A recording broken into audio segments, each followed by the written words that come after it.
Hello everyone and welcome to the show. Today we have a speed build for the orphanage from the anime The Promised Neverland. But first, real talk. I don't exactly know how to talk about Promised Neverland, so instead I am going to sing about it.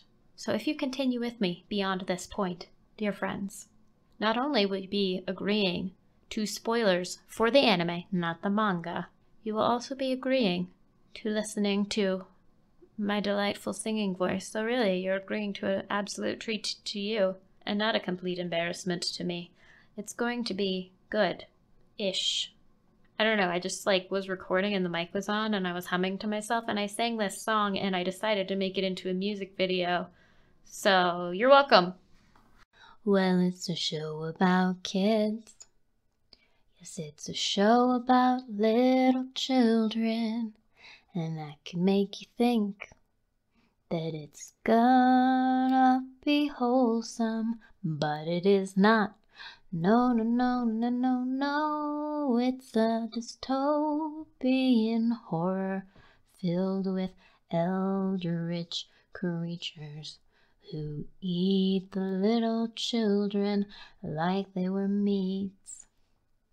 So if you want to watch a show that just might make you go, oh my God, what is this?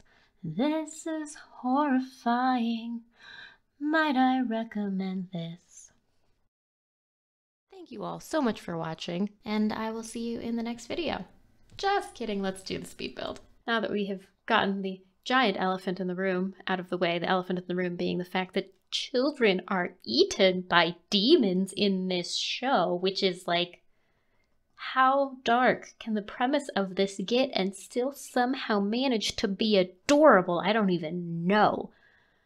Because, yeah, I mean, Connie dying in the first episode was the hugest shock and awe. Oh my God, I can't believe that just happened. Except I did, because I'm a baby when it comes to horror shows. So I made my best friend tell me what was going to happen before it happened. I can't handle horror. She has to watch everything before me and then tell me what's going to happen, and that's the only way I can watch any horror movies whatsoever.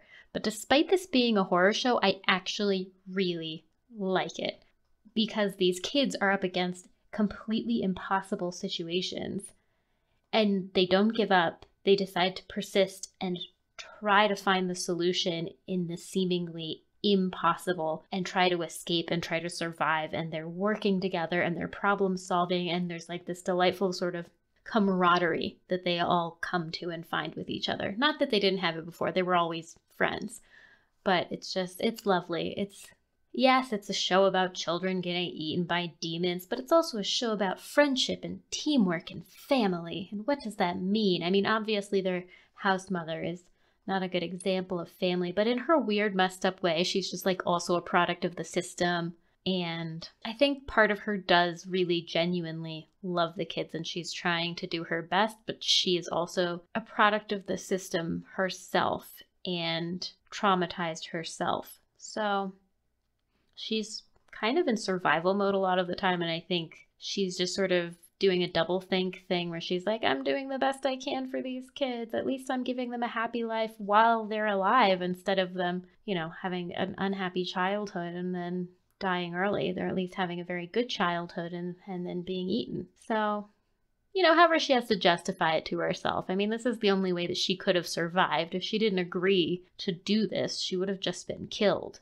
So it's hard to really judge Isabella. That's the house mother too harshly. But anyway, so yeah, around the wall is a giant, this is spoilers, I've already told you there's spoilers for the whole season 1, so don't be alarmed. But there is because I can't really avoid them. That's the thing. If I'm gonna build this, I have to build the whole thing, and part of the build is the giant crevasse encircling the wall. So I had to put that in, and if I put that in, people are gonna be oh, I guess that there's a giant crevasse around the whole thing. Also, at the end, Norman, he gets shipped out, but I don't think he is dead. I have no proof that he has not been eaten, but I have decided that I think he is alive, so I made him a jail cell. But if you haven't watched the whole season, then you don't know that his fate is unknown. Also, you don't know that the children escaped. They do. Spoilers, they do.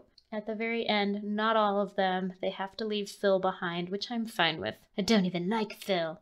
I mean, in the end, I did like Phil, but for a lot of it, I was like, Phil, you're gonna mess this up. Phil, you cannot be trusted. You are too little. Like, you can't even run good. I was kind of on the side of Ray. I was like, how are you 11, 12-year-olds gonna take care of babies? This is completely irrational. Just save yourselves and see if you can find help and, whatever. But also, they have no idea what they're walking into. I don't know what they're walking into. They're just like wandering in the woods. So anyway, despite this being a horror show, I loved it. It was great. And I wasn't scared, mostly because I had my best friend to tell me whenever there was a scary part coming up. Oh my God, I'm such a ridiculous person. But whatever, that's my truth. That's how I live my best life. I have a friend. She tells me when the scary parts are coming, and I am a grown adult human person, and it's fine. Anyway, so yeah, I really liked it and immediately wanted to build it in The Sims. So I did. Started out with these windows because of the shape of them, and the lattice that they have on them matches the show more accurately. But for the scale of the building, I preferred the smaller windows, and they still do have a lattice on them, and they're a bit smaller, so they would be harder to like escape out of. And that's like a thing that they like explicitly talk about in the show, is the fact that like the building itself is a prison, that all of the windows have lattices on them that are screwed shut. So there are bars on all of the windows, and there's no way to get out of the building. Like if they lock the building down, the children cannot leave the building. I thought it was important to keep that detail and at least have windows that have some sort of barring on them. So it's not the same exact lattice as in the show, but it's pretty close, and the scale of them is a little bit better for the size of the building. Obviously, I had to scale it down because I can only build on a 64 by 64 lot. That's as big as I can go. And in order to fit the gatehouse, the wall, the forest surrounding the house, and the house, I did have to compromise a little bit on the size of the house, because the house should be like, I don't know, I wouldn't say twice as big, but yeah, probably like twice as big, because there's also supposed to be an infirmary in here, and like I think the boys' dormitory, which is actually only really for the older boys, should still be much larger than it is, and the general dormitory for the younger children and the older girls should also be larger. But, whatever, you can only actually have 8 Sims anyway, so it's fine. Now, I thought it would be really, really fun to play this as an orphanage challenge, which I have never done. I have never done a single playthrough challenge once. Never. Mostly because I don't super enjoy actually playing the game in The Sims. I mostly build things. That's what I do. I don't really like playing in The Sims that much, and I have actually not a lot of experience actually playing the game, which is kind of ridiculous. I pretty much only build. I test all my builds, so I play enough to know how to like get around and whatever, but I'm like, aspirations, blah, what are these? How do you do this? So I don't know, it could be interesting. I'm thinking the rules for it, because they can't leave the lot.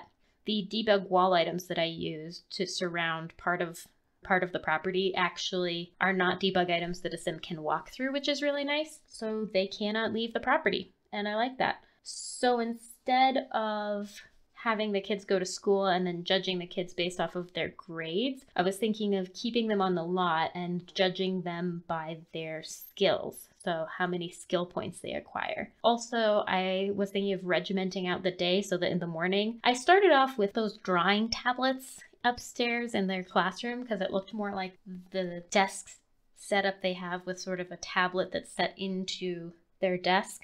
But unfortunately, whenever I make them go draw something on the draw tablet, they like stand up and wander around. I'm like, no, sit at the desk and draw at the desk, and they just won't.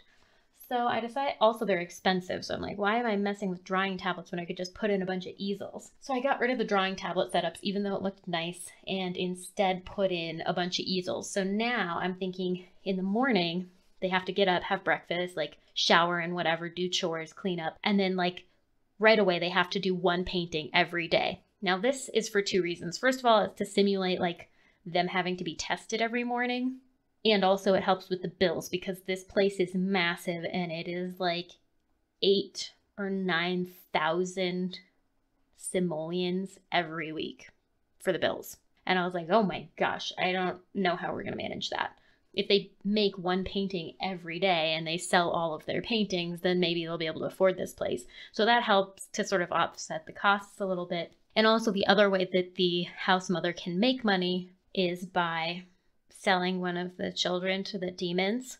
So I was thinking like 20,000 for a child and 40,000 simoleons for a teen. A week is a month, so every 2 weeks a child or teenager should be sold to the demons. And when I say sold, I mean like they have to either be eaten by a cow plant or they have to jump into the pool of death, the death pool. So yeah, and then you would just collect their urns, which I know this all sounds like really gruesome, but this show is really gruesome and it's sort of a morbid playthrough challenge. But the goal is not to kill all the children in the house, the goal, or to make money off of them. The goal is for the children to escape. So the pathway to escape is this. If they are a toddler, the goal is just for them to max out all of their skills. So they max out all of their skills, and if they do, then they start childhood as an A student. And they're not going to school, so their grade is going to continue dropping as they are a child. Their goal as a child is to age up to be a teenager before their grades drop to an F. If their grades drop to an F, regardless of anything else, they are then sold to the demons. So you don't want to get an F. And if you start with an A, you have a longer period of time to become a teenager. How do you become a teenager? No, you do not age up. The way you become a teenager from a child is you complete your life aspiration and then you get to have a cake and you become a teenager. That's how you survive childhood. You complete your childhood aspiration and you do it as quickly as possible so you don't drop your grades to an F. And if you don't meet your aspiration and you start to age up, you cannot actually age up the child. Like when you get the notification that is their birthday, you have to immediately ship them out before they age up because they haven't achieved their aspiration for childhood. They are obviously a lower grade child and should be shipped out before becoming a teenager. If they age up to being a teenager, they're automatically an A student. And then their goal is to complete their life aspiration before they get a failing grade or they age up.